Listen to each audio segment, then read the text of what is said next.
There's an underground PR firm that helps celebrities to fake their own death. Which conspiracy theory is so believable that it might be true? At the end of the video, there is a list of proven conspiracies. That your phone's microphone is constantly hot and it's listening for keywords to target advertising. Most glaring instance where this happened to me was when I walked into a colleague's office. He had just gotten a standing desk, but one that goes on top of his existing desk rather than a standalone model. That's important to note. I said, "Nice standing desk, when did you get that?" "Thanks, just today," he replied. That was literally all that was said about the desk. We talked about work-related stuff, and as I walked out and checked my phone, there was an ad on Facebook for that exact model of standing desk. I have never owned one, wanted one, or Googled one before. Yet there it was on my feed. Tinfoil hat be damned, they listen in. Facebook purposely attempts to ruin people's relationships because the drama gets more views and more views sell more ads. Several years ago they introduced a feature so that your comments on other pages would show up in your friends' feeds. So if you're secretly an atheist and you comment on some atheist page, it shows up in your devout Southern Baptist grandma Muriel's timeline, even though it's a conversation that has nothing to do with her and there's no reason for it to be. As a result, Facebook outs you to your family, and grandma is typing away at all the evil Satanists trying to corrupt her grandson. And if you comment on a public post, it's unavoidable. You used to be able to control who could see your comments even on public posts by other pages, but at the same time Facebook introduced their tattletale feature, they took that ability away. Now if they were to stumble across the same page they'd be able to see your comment, but after that change, Facebook started pointing everybody you know directly to it. Not to mention, the privacy settings are difficult to find, difficult to understand, and with each passing year gives you less and less control over who sees what. By forcibly combining everybody's social circles, Facebook is trying to generate conflict.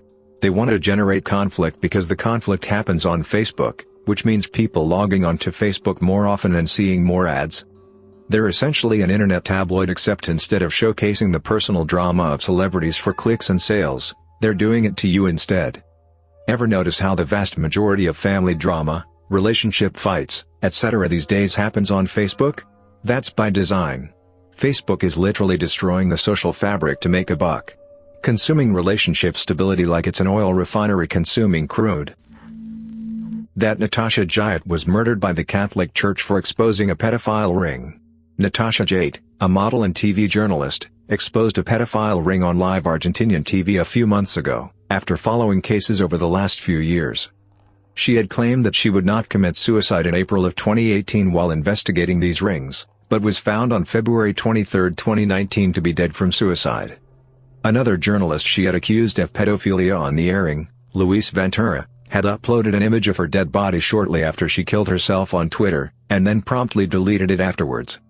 She supposedly died from a cocaine overdose, heart failure or stroke.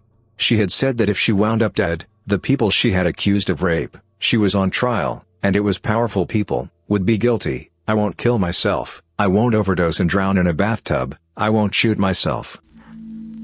Dyson purposefully made the cable shorter over time just before announcing the cordless version. My DC-01 has a 12 meters flex.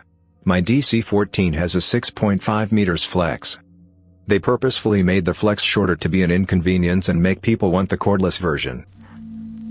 Memes about the NSA and other spy programs are encouraged by the very agencies spying on us, to twist the idea into the absurd and to humanize their agents. Many people say it right now. You're not an important person, nobody cares what you're doing. They've fallen for the idea of individualized manual spying, conflated it with systematic automatic spying, and dismissed both as not worth worrying about. Miley Cyrus's crazy streak was all a carefully planned marketing scheme to get her solidified as an A-list celebrity. I also believe it was done to make Disney completely cut ties with her and kill the image of Hannah Montana. It worked too. Hannah Montana was quite possibly Disney's largest TV show ever, but I haven't seen anyone even mention it for over 4 years now, and despite Disney cashing in on old IPs, Aladdin, Kim Possible, Lion King etc., we have yet to even hear an unsubstantiated rumor regarding Hannah Montana. The Vatican holds horrible dark secrets and many answers to existential questions. The Vatican has many vaults literally stuffed with thousands of documents that no one but people in the Pope's circle have access to. Who knows what's in those? I'm willing to bet there are parts of the Bible and Christian history that will never see the light of day, thanks to Emperor Constantine creating the first official canon of the Bible. Barack Obama may have been a CIA operative sometime in between college and being a community organizer in Chicago. Bear with me. After graduating from Columbia in 1983, Obama went to work for a company called Business International Corporation, a company that is known to have been used as a CIA front in the past. There is little information available about this time in Obama's life. The CIA was actively recruiting at that point in history and would have been very interested in a young black man with an Ivy League education and ties to Indonesia and Africa. The information would most likely still be classified, but it could also have helped his rapid accession in politics at such a young age. After nursing this theory for a while, I finally Googled it and, sure enough, loads of websites showed similar theories. Some of it convincing. Not the stuff about him being a CIA chrononaut who fought Russians on the moon. That angle is less convincing. The president of the Philippines, Duterte, is very anti-drugs to hide his own involvements with drug cartels off which he makes billions. Funny enough, he once told supporters that, if his own children were found to be dealing in drugs, they should be executed. Not long after, one of his children was found to be involved with a big shipment of cocaine, if I remember correctly. Still alive. I may be shaky on some of the details here, but I remember reading this on Duterte's Wikipedia page. I'm at work, we'll find the source later if anyone is interested. The Laurel Canyon Conspiracy. Basically, if you look at the counterculture revolutionaries in the music industry in the 60s, most of them were the children of military intelligence people. So the theory is that the free love, lots of drugs movement they inspired was done intentionally to distract the youth from a full-scale revolution. The thought was if the angry youth of the mid to late 60s were too high and getting laid all the time they would stop caring as much about societal ills and then basically sleepwalk through the 70s, which they did. I stumbled upon this when I was reading up on Jim Morrison and how his father was the one who called in the fake strike at the Gulf of Tonkin that kicked off the Vietnam War, and which was shown later to have been a false flag. Turns out, a lot of his contemporaries were also children of highly placed military people with ties to intelligence. Strange that they all wound up in Laurel Canyon as part of the same movement. Denver International Airport, secret bunker, giant cult shrine, and potential concentration camp. There are a lot of conspiracy theories revolving around the Denver airport. I'll try to touch on all the ones I know, but forgive me if I miss a few. There's no doubt that there are some odd things about the airport, from the delayed construction to the massive cost to the odd choice of decorations. Opening on February 28, 1995, 16 months behind schedule and at double the cost of the original estimate, $4.8 billion, Denver International Airport is the largest airport in the U.S. by total land area. 33,531 acres. Not long after it opened, wild conspiracy theories began floating around. One major theory is that there is a massive underground bunker that was built for the world's elite in the event of an apocalyptical event. Another is that there is a massive facility underneath that was built to be used as a concentration camp in the future. Some people believe that the reason for the delay in the schedule was due to the construction of said underground bunkers and tunnels. Supposedly, a construction worker claims that they buried 5 multi-story buildings underneath and built the airport on top of it. Aside from the construction theories, there's plenty of things inside the airport that are just plain odd. One thing mentioned often is the large Mustang statue, shown above, outside of the airport nicknamed Blucifer.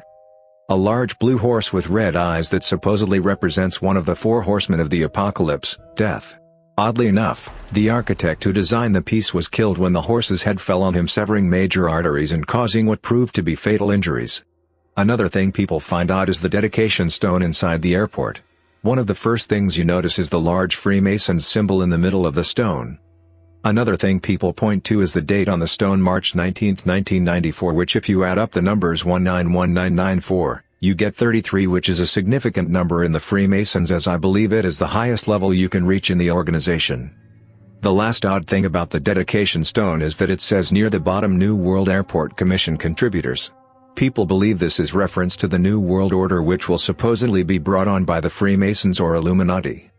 Also noted by conspiracy theorists are the 4 odd and slightly disturbing murals that are displayed in the airport. Some people believe these murals are packed with Freemason iconography and occult references and even are a telling of the future. The recommended food pyramid is created by the FDA, But the FDA is funded by a lot of certain food industries, poultry, dairy, etc. They in turn made the recommended nutrition based off of their funding by these companies, and not based on a well-balanced diet. The government experiments on the mentally insane because no one will believe someone with that kind of medical history. I feel like people overlook the fact that the government actually did experiments on Americans and messed at least one of them up so bad that he moved to the middle of the woods and started mailing bombs to people. The oil and coal industries invested heavily in killing off nuclear power as an attractive alternative. These days we have reactor designed many times safer than other methods of generating power, and the waste issue is something that could be fixed with sufficient investment.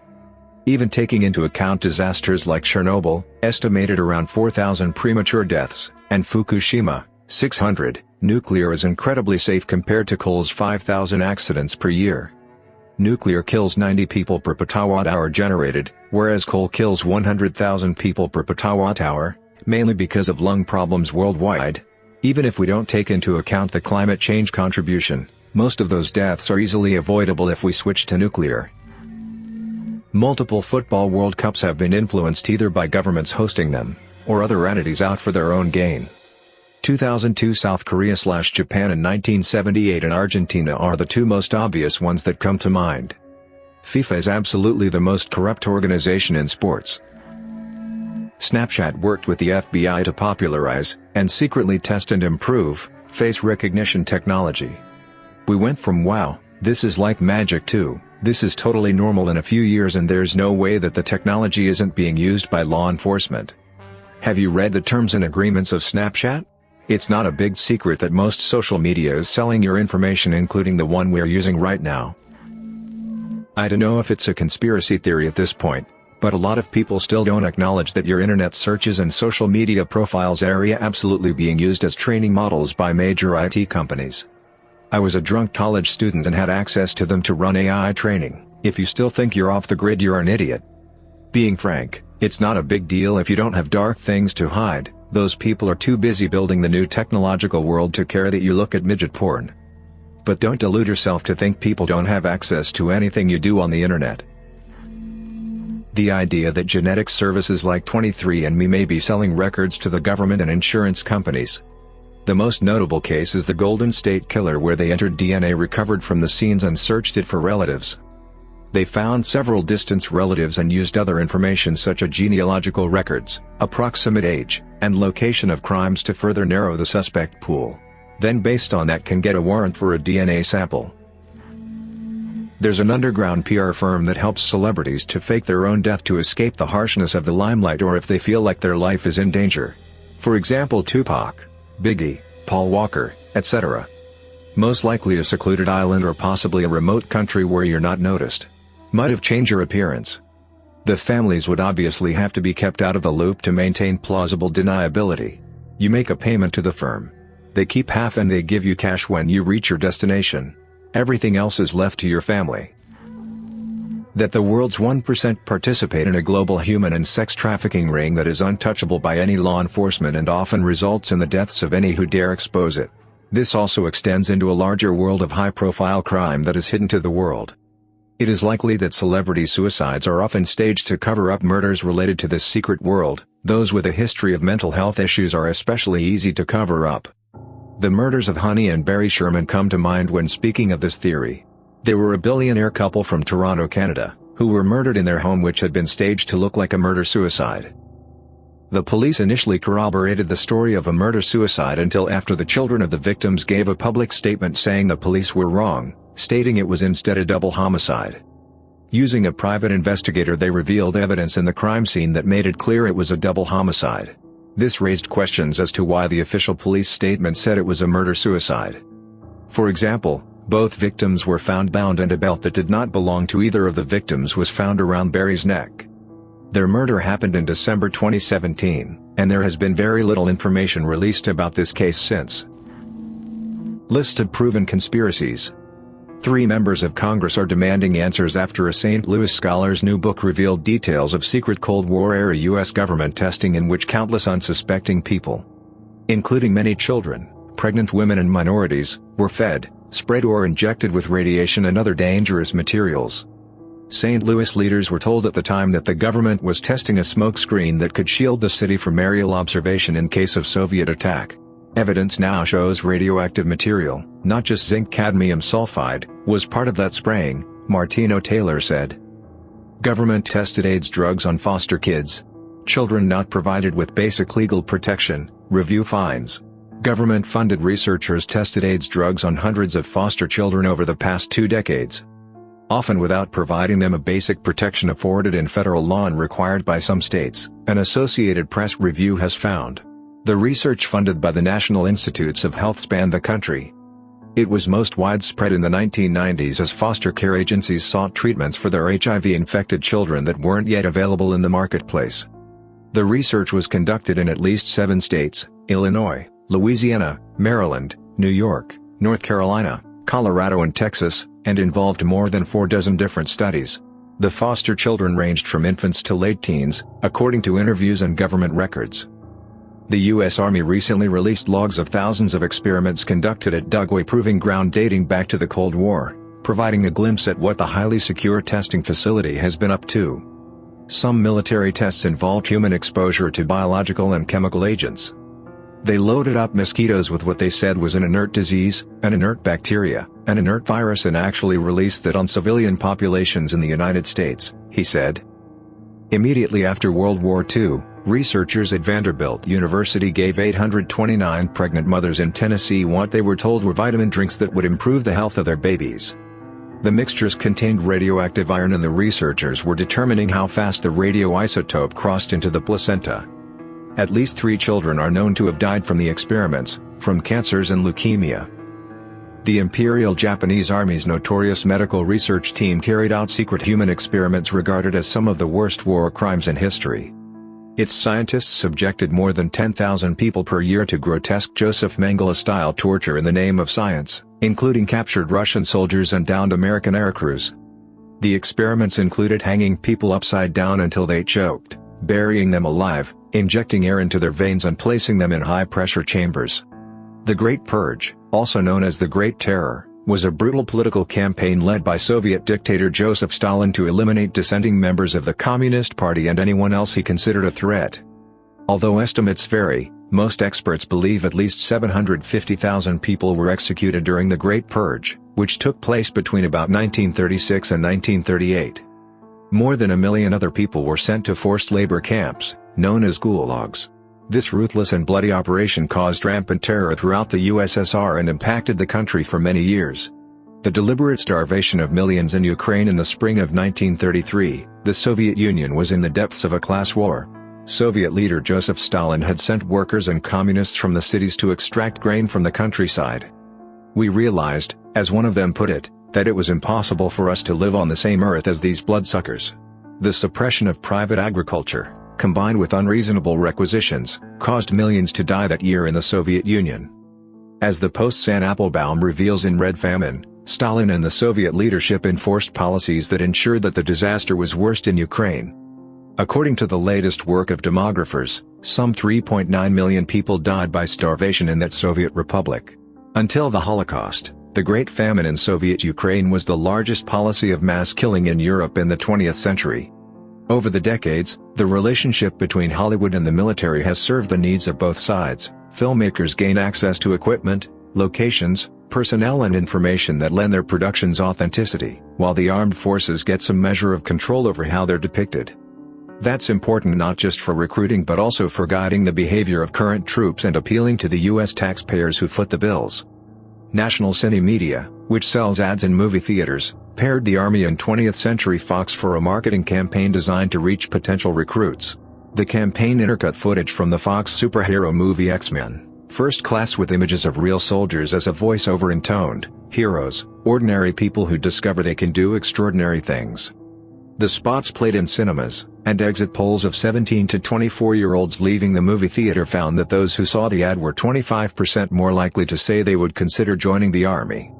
Volkswagen systematically cheated on U.S. air pollution tests as part of their clean diesel scheme by dynamically modifying car performance with software that turns on full pollution controls only during official testing, a scheme that is set to cost them $18 billion. Thanks for listening to Radio TTS. Hit the subscribe button and activate the notification bell for more videos. Click the right box for the conspiracy playlist. Find the list of proven conspiracies, including sources, linked in the video description. And don't forget to share your thoughts on these theories.